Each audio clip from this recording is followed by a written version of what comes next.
네 번째 주제로 가겠습니다. 자, 유시민, 어용, 지식인 뭐 얘기하기도 싫지만 그래도 우리가 짚고 넘어가요. JTBC에 대해서 유시민이 KBS에 이어서 마구 총질을 했는데 저는 이 JTBC에 대한 마구 총질은 믿었던 도끼에 발등 찍혔다. 이거 아니겠습니까? 그리고 JTBC는 어용 언론인데 너희가 어떻게 이럴 수가 있어? 다른 언론하고 어떻게 JTBC가 똑같이 조국 사태를 보도할 수 있어? 이게 유시민의 JTBC 총질의 멘트입니다. 와, 진짜 유시민은 이제는 정말 이상한 말만 하기로, 궤변만 하기로 작심해 나가요. 나 진짜 네. 그 말씀에 100% 한 1000% 공감하는데요. 네. 자, JTBC를 공격하면서 네. 과거에는 적폐청산하던 시절 그들 말대로 네. 객관적이고 공정한 보도를 했었는데 이제와 사지 않는다. 그러니까 자기들 마음에 들면 객관적이고 공정하다는 그렇죠. 거예요. 네. 자기 기준에 맞으면 객관적이고 공정한 보도고 언론의 본분을 지키는 게 되는 거고 자기들 마음에 안 들면은 언론의 본분을 지키지 않는다. 이게 유시민식의 궤변입니다. 그래서 이 사람 진짜 언론을 아는가. 정말 아는 기자가요. 네. 유시민에 꽤 좋게 봤었답니다. 근데 이제 기자적인 관점에서 한 이야기예요. 네. 그랬는데 유시민이 뭐 나도 이제 그 동양대 최성해 총장의 전화 걸 다음에 궤변 늘어났지 않습니까? 네. 제가 나도 언론인인데 무슨 언론이냐 알레르온가 갈레르온가 그걸 때문에 나 언론인이어서 취재했다. 그 말 듣고 잘 핑 돌아버렸다는 거예요. 아니 압력 넣으면서 언론인이라고 하고 그게 취재였다? 그럼 대한민국의 이제 모든 기자들이 협박하는 삼류 기자들 지방 그렇죠. 어디 무슨 뭐 언론사도 아닌 언론사 가지고 협박하는 것도 다 취재겠네요 이제. 그게 협박 아닙니까? 그렇죠. 협박이죠. 증거인멸 네. 교사하고 그런데 그것을 언론이라고 한 그래서 자기가 돌아버려. 그래서 언론이었기 때문에 취재했다. 야, 참 언론을 모르고 진짜 언론의 ABC 기본도 모르는 사람이 언론 이야기하니까 저는 그 언론 생활을 했습니다. 저도 한 18년 했기 때문에 그거 아닌 거예요. 유시민 씨, 그 언론 이야기하면 안 돼요. 진짜 솔직히요. 네.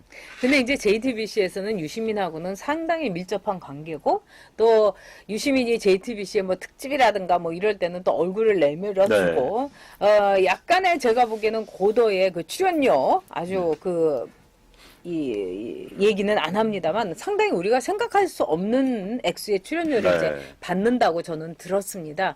그런 점에서 이제 JTBC는 중앙일보와 JTBC 이걸 가지고 이 JTBC의 홍석현 사장이 지금 중앙일보 회장이라는 걸 예전에 빼고요. 네. JTBC 회장이라고 해가지고 사람들이 굉장히 문제가 된 적이 있었어요. 네.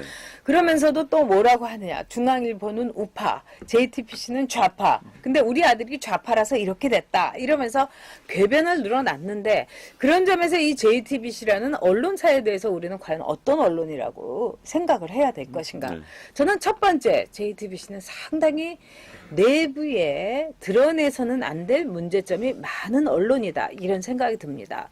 왜 그러냐면은 언론인의 상식이 있습니다. 또 언론계의 본질이 있어요. 네. 언론인들은 시대의 역사가입니다. 저널리스트라는 게 저널, 즉 매일매일의 역사를 쓰는 사람들일 거예요. 그렇기 때문에 요만큼이라도 문제가 되면은요 살펴봤습니다. 근데 손석희의 문제라는 거는 사실은 뭐 그 언론계로서는 거의 고유종급 내지는 정경식급입니다. 근데도 왜 손석희가 저렇게 자리를 지킬 수 있을 것인가?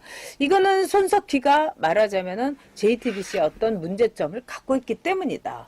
이 건수를 갖고 있기 때문이다. 이런 얘기가 있는 거예요. 그래서 중앙일보의 그 선배들, JTBC 사태에 대해서 이건 있을 수 없다. 제발 손석희를 잘라야 된다. 이렇게 얘기를 했는데도 지금 손석희가 버티고 있는 거는 JTBC가 어떻게 보면은 이 태블릿 PC부터 시작해갖고 쭉 오는 JTBC의 궤적이 있는 거 아니겠습니까? 그럼요. 네.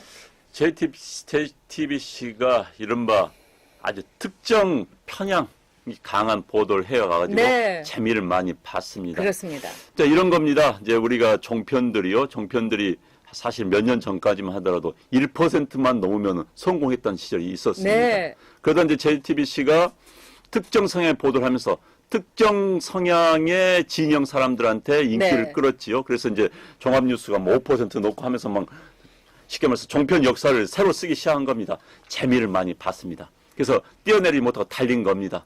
상업적인 거, 게다가 이제 앞으로 제 속사정 모르겠습니다만, 그러니까 진영 논리를 상업에 이용했던 게 저는 굉장히 컸다고 봐요. 그러면서 이른바 무슨 종편이 이른바 공중파 방송들 이기는 그런 일이 벌어지면서 오만해졌습니다. 게다가 이제 손석희 사장은 제가 보기엔 언론인 교육을 제대로 못 받은 분이에요. 솔직히요. 예. 기본적으로 저는 한국 언론인들 교육시켜야 된다고 봅니다. 그럼요. 제가 이런 말하면 뭐하지만 이야기 빗나갑니다만 한국언론재단에서 국가 세금을 투자해서라도 언론인들 교육 칼같이 시켜가지고 제대로 못된 사람 기자 시키면 안 돼요. 그래야지 언론인들이 제대로 쓰고 양심이 생기는 겁니다. 뻔뻔하면 알아야 되죠. 그런데 이제 뻔뻔함을 모르는 사람들이 진영 논리를 가지고 기사를 쓰는 것이 언론인 것처럼 착각하는 그런 사람들 꽤 많습니다. 정말 꽤 많습니다. 손석희 씨도 뭐 그런 가운데 하나고요. 그런데 이제 게다가 그것도 안 되는 유시민이 나와서 자기 언론인을 해버리니까 이제 머리 아파버린 겁니다. 이거 진짜. 네. 제가 보니까 손석희나 유시민이나 그 급이 같은 것 같아요. 그런데 중요한 것은요. 손석희가 JTBC에 이렇게 마구 총질을 난사한다는 것은 결국은 이 분풀이를 하는 거죠. 그리고 지금 하나 KBS하고의 이 싸움에 의해서 JTBC를 가지고 이렇게 하는 것은 JTBC가 어용 언론으로서의 역할을 못하고 있고 네. 그다음에 오늘의 JTBC 누가 만들어줬느냐. 네. 바로 그거 같아요. 네. 그러니까는 그동안에 빚받으려고 하는 채무 관계에 대해서 결산을 하려고 든다. 저는 이렇게 생각을 합니다. 네. 그리고 유시민은 지금 정권에 대해서 문재인 정권을 지키기 위해서 완전히 몸을 던진 거 아니겠습니까? 자, 그런 점에서 유시민과 이 JTBC의 관계라는 건 또 홍석현이 여전히 다음번 대권에 대해서 꿈을 버리지 않고 있다는 거예요. 그런 점에서 이거는 굉장히 우리가 복합적으로 이 사태를 봐야 된다. 저는 이렇게 생각합니다. 자, 니수님께서요, 사람은 안 변해요. 원래 싸가지가 없어요. 자, 이 유시민이 얘기를 하셨는데 또 좌파들이 저한테 그럽니다. 사람은 안 변한다고? 고쳐 쓰는 거 아니라고? 네. 어찌됐든요. 제가 너무 웃겼습니까? 네. 그런데 이제 유시민이 그 발언한 건 일단 불만이 많다는 거겠죠. 이제 불만이 네. 많은 이유는 뭐냐? 지금 그런 성향의 좌파 성향의 언론 내에서도 이른바 양식 있는 기자들이 부끄러워합니다. 그래서 네. 경향신문이나 한겨레 내에서 그런 움직임이 있고 그렇습니다. KBS 내에서도 그런 움직임이 있습니다. 네. 그래서 그런 움직임 때문에 회사 내에서 주춤한 거예요. 난 JTBC가 좀 주춤했다고 봅니다. 그런 부분들에 대해서. 그러니까 이제 그게 못마땅한 거예요.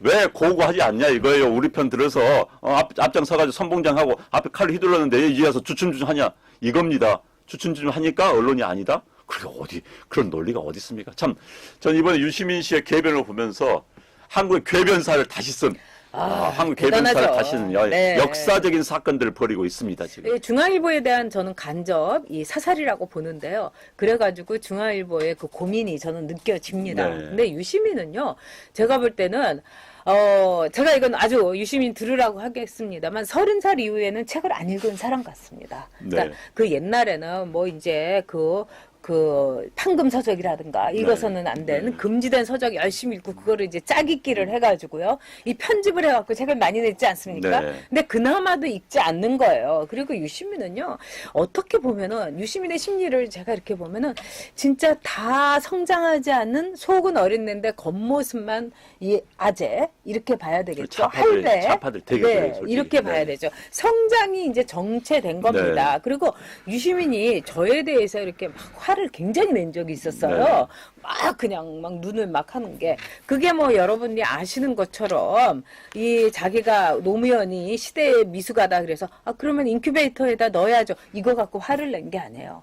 유시민이 의원이 돼 갖고 선서를 할 때 독일의 무슨 녹색당처럼 이 백바지. 백바지에다가 난닝구 입고 속에다가 그다음에 캐주얼 입고 선서를 하면서 네, 제가 그때 신문에 실론에 이렇게 썼어요. 아무나 캐주얼 입는 거 아니다. 체격에 받쳐줘야 캐주얼을 입는 거다. 차라리 넥타이 메고 나오는 게 훨씬 나아. 그거에 유시민이 그냥 부들부들 떨었다는 겁니다. 그렇죠. 넥타이 매면 번져납니다. 네. 그러니까요. 캐주얼은요. 예. 진짜 좀 어려워요. 어디 입기가 캐주얼은. 네. 그러니까 유시민은 늘 조국과 마찬가지로 조국의 오늘이 여러분 어떻게 있었겠습니까? 이 텀블러에다가 하면서 고뇌하는. 유시민도 사실은 그런 이미지 정치에 말하자면은 이 선봉에 섰던 이미지밖에 없었던 사람들인 거예요.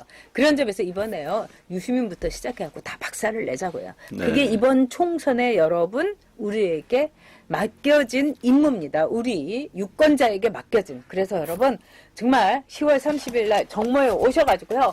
저도 여러분께 드릴 말씀이 참 많습니다. 우리가 어떻게 뭉쳐야 되나. 그러니까 10월 30일 날 여러분 6시에 오셔가지고요. 맛있는 한식 뷔페. 정말 조미료 하나도 안 들어가는 엄마 맛 한식 뷔페. 너무 여러분들을 제가 먹는 걸로 꼬시네요. 저 지금 갑자기 군침이 돌기 시작합니다. 네. 네, 자 그렇게 해주시고요. 15,000원 미천 본전 뽑게 네. 저희가 해드리겠습니다. 그리고 주제를 3가지 정도로 해갖고 여러분이 하시고 싶은 말씀 하시고요. 그날의 MVP에는 저희가 이 상품을 푸짐하게 드리도록 하겠습니다. 참가상도 다 드릴 거예요. 네, 네. 네, 감사합니다. 네, 오늘 여러분 여기서 드리도록 감사합니다. 하겠습니다. 네. 네. 꼭 여러분 구독 엄지척 눌러주세요. 노란 딱지어 떨어져라. 그것이 구독과 엄지척입니다. 네, 주위분들에게도 많이 네. 저희 둘이 하고 있다, 방송하고 있다, 네. 전해 주십시오. 네. 네. 어디서 뭐 하고 있는지 모른다 이런 분들한테 유튜브 안방TV를 보시라고 해주십시오. 네. 네, 네, 네, 감사합니다. 감사합니다. 네. 내일 뵙겠습니다. 고맙습니다. 네.